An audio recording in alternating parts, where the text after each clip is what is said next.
రాష్ట్రం కోసం భూములు ఇచ్చాం, అంతేగాని స్వార్థం కోసం ఇవ్వలేదు. 25 సెంట్లు మేము తీసుకొని 75 సెంట్లు రాష్ట్రం కోసం ఇచ్చాం. ఇడిపోయిన రాష్ట్రానికి కూర్చుంటానికి కుర్చీ లేకుండా ఆయన బస్సులో తిరుగుతున్న సమయంలో మేము పెద్ద మనసు చేసుకొని ఇచ్చాం. కనీసం ఇదేంటమ్మా, మనం అరెకరం ఉంచుకొని అరెకరం అన్న ప్రభుత్వానికి ఇవ్వాలి కానీ అని చెప్పి ఇంట్లో మా పిల్లలు చెప్పినా కానీ 10 మందితోటమ్మా ఇది రాష్ట్రం కోసం ఇస్తున్నామమ్మా, అమరావతి అనేది చరిత్రలో నిలిచిపోయిద్దమ్మా అని చెప్పి భూములు ఇచ్చామే. కానీ మేము పండించుకోవటం చేతగాక భూములు ఇవ్వాల. 5 సంవత్సరాలు ఎలా జరిగిపోయిందో మాకు తెలియకుండా కలలాగా జరిగిపోయింది. మేము పంటలు పండించుకోవటం చేతగాక దీన్ని ఇక్కడ రాజధాని చేయండి అని చెప్పి రైతులు కానీ ఎవరు పోయి అడగల. కానీ ఇది బాగుంటుంది సెంటర్ పాయింట్ అని చెప్పి అడిగారు, ఇచ్చాము. ఇచ్చిన తర్వాత 5 సంవత్సరాలు ఎలా జరిగిందో తెలియలేదు. ఇక తర్వాత నేనున్నాను అనుకుంటూ వచ్చాడు. చంద్రబాబుకి ఇల్లే లేదు, నేను మటు ఇక్కడ తాడేపల్లిలో కొంప కట్టుకున్నాను, మిమ్మల్ని అందరూ ఉద్ధరిస్తాను అని చెప్పిన ఆ మనిషి మాట మార్చి మడిని తిప్పి ఎవరైతే నోరిప్పి మాట్లాడతారో వాళ్ళ మీద కేసులు పెట్టుకుంటా ప్రజావేదిక పడేసిన దగ్గర నుంచి మహిళలు రైతులు రోడ్లు ఎక్కిన దగ్గర నుంచి ఎవరు కూడా 5 సంవత్సరాలు కంటి నిండా నిద్రపోయిన పాపం లేదు. ఆయన దమరకాండ ఆయన చేసుకున్నాడు. ఒక ఛాన్స్ అన్నాడు, ప్రజలంతా ఒక ఛాన్స్ ఇచ్చారు. వాళ్ళ నాన్నగారి లాగా చేస్తాడని చెప్పి ఇచ్చారు. కానీ వాళ్ళ తాత రాజ్యాంగం మొదలుపెట్టాడు, నరుక్కోవటం, చంపటాలు, పొడవటాలు. ఎవరు నోరెత్తితే వాళ్ళని ఎంతో మందిని ఆయన చేతి కింద బలి అయిపోయారు. కానీ ఇప్పుడుకేమనుకుంటున్నామంటే ఒక్కసారి ఆంధ్రప్రదేశ్ అనేదాన్ని బాగు చేయాలని బాబు గారు వస్తే ఆయన ఏం చేశాడంటే బ్రిటిష్ వాళ్ళ పరిపాలన తెచ్చి మాట్లాడిన వాళ్ళందరినీ చితకబాది నేనుండాను కదా స్టేషన్లో, మీరందరూ ఎందుకు ఉండరని చెప్పి ఆయన ఈ విధంగా మొదలుపెట్టి ప్రజల మొత్తానికి మహిళల మీద కానీ రైతుల మీద కానీ రోడ్డు ఎక్కిన మాట్లాడిన వాళ్ళందరినీ కూడా ఒక్కొక్కరికి 10 కేసులు 5 కేసులు ఈ విధంగా పెట్టాడు. మేము బాబు గారు వచ్చిన తర్వాత మనకి బ్రిటిష్ పరిపాలన పోయింది, మన ఆంధ్ర వాళ్ళకి స్వాతంత్రం వచ్చింది. ఈ స్వాతంత్రంలో అది ఈ పవన్ కళ్యాణ్ గారు కూడా ఆయనకు తోడు రావటం, లక్ష్మణస్వామికి రాముల వారికి లక్ష్మణస్వామి ఎలాగనో పవన్ కళ్యాణ్ కూడా అలాగనని చెప్పి ఈ కూటమి ఓటమిని లేకుండా ఓటు ద్వారా సాప కింద నీరు లాగుండి ప్రజలందరూ ఎప్పుడు మంచి నిర్ణయం తీసుకుందామని చూశారు. ఆ మంచి నిర్ణయం తీసుకున్నారు. వాళ్ళ రాజకీయ సమాధికి వాళ్ళకే పునాదులు వేశారు. బాబు గారిని మేము అడిగేది ఏముందంటే మాకు 10 సంవత్సరాలు కౌలు ఇస్తానన్నారు. ఆ కౌలు అయిపోయిన వెంటనే మరి ప్యాకేజీ పెంచాలి, అభివృద్ధి లేదు గనక అన్నిటికీ ప్యాకేజీ పెంచాలా, అభివృద్ధి అనేది కావాలా. ఈ ఆగిపోయిన కౌళ్ళు కూడా రైతులుగా మేము అడుగుతున్నాం. జై అమరావతి. నా పేరు సైదులండి. మా పొలం మీద ప్యాస్ పుస్తకాల మీద ఆయన బొమ్మ ఏంది, దాని మీద సంతకం పెట్టి తీసేచ్చారండి. నేను ఎమ్మటే సించేయటం జరిగిందండి. మీరు పింఛన్లు ఇచ్చారు, బాగుంది, మహా సంతోషంగా ఉంది. రాజ్యాంగం అంతా బాగా సంతోషంగా నవ్వుతూ ఉండారు. ముసలోళ్ళు ముత్తకోళ్ళు మొత్తం అంతా సంతోషంగానే ఉండాలి. ఇప్పటికి కూడా మేము బాగా సంతోషంగానే ఉండాం. మీ వల్ల, మీ దయ వల్ల అంతా మీ దయ. మరి అట్నే మరి మమ్మల్ని కూడా బాగా కత్తి చూడండి అని మీతో మేము చెప్పుకుంటున్నాం. జై అమరావతి. జై అమరావతి, జై హో అమరావతి. నా పేరు రాజలక్ష్మి. నేను ఒక దళిత మహిళగా మాట్లాడుతున్నాను. గత 2019లో ఎప్పుడైతే ఈ ప్రభుత్వాన్ని జగన్మోహన్ రెడ్డిని గెలిపించుకున్నామో ఆ తర్వాతే మళ్ళీ డిసెంబర్ 19వ తారీఖున 3 రాజధానిని ప్రకటించాడు. అప్పటి నుంచి మాకు ఏ పండుగలు చేసుకోకుండానే రోడ్డున వేసుకొని కొట్టించుకొని అసెంబ్లీ ముట్టడాన్ని ఇవన్నీ చేసాము. ఇంతవరకు మాకు ఏ పాలన కూడా నచ్చలేదు. అందుకని అప్పటి నుంచి ఇక్కడ ధర్నా చేయటం మేము మొదలుపెట్టాము. అలానే ఇప్పటి వరకు మేము సాధించాము. తిరుపతి పాదయాత్ర అని, చర్చిలని, అవన్నీ ఏ పండుగ మేము చేసుకోవాలి.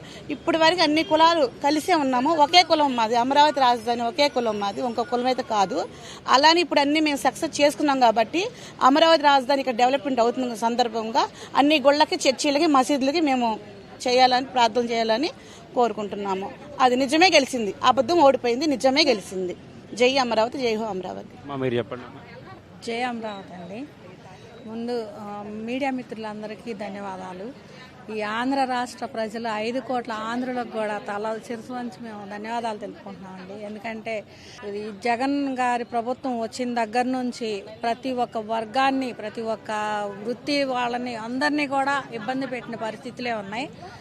ఒక అమరావతి రైతులే బాధపడుతున్నారు అనుకోవటానికి లేకుండా అది దాంట్లో ఇబ్బంది పెట్టి బాధ పెట్టే దాంట్లో కూడా సమన్యాయం అనేది చేశాడు. అన్ని వర్గాలకి, అన్ని రకాలకి, అన్ని కులాలకు కూడా సమానంగా బాధ పెట్టి సమానంగా బాధించే పరిస్థితిలో చేశాడు ఈ జగన్మోహన్ రెడ్డి గారు.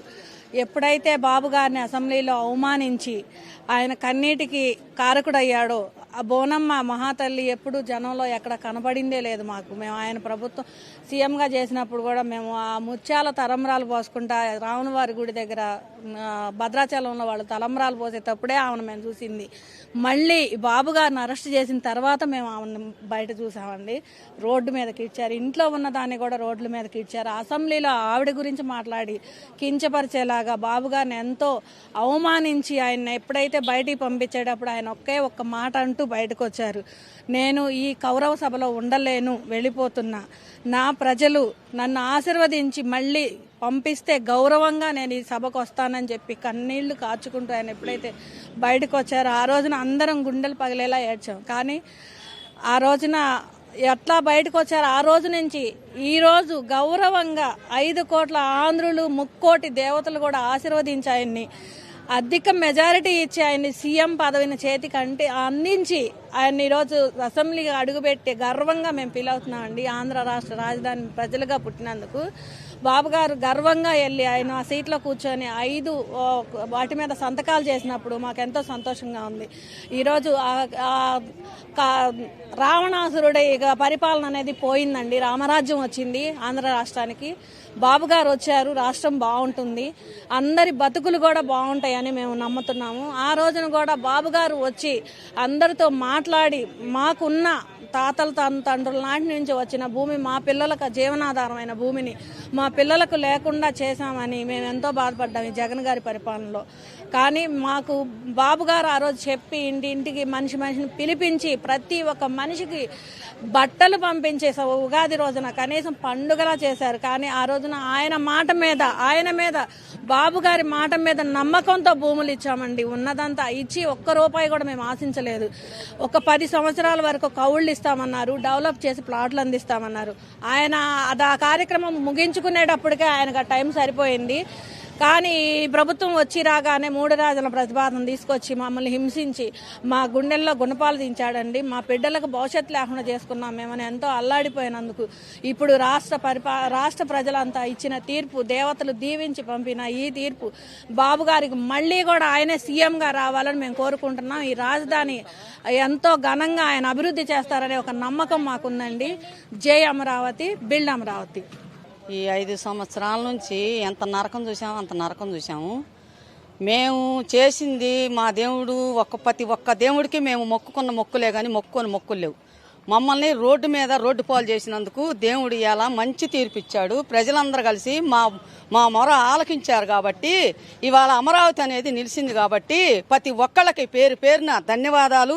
మా శిరస్సు వంచి మీకు నమస్కారం చేస్తున్నామమ్మా.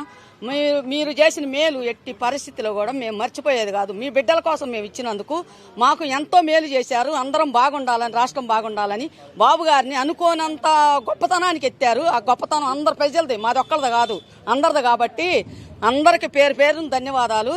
జై అమరావతి, జై ఆంధ్రప్రదేశ్.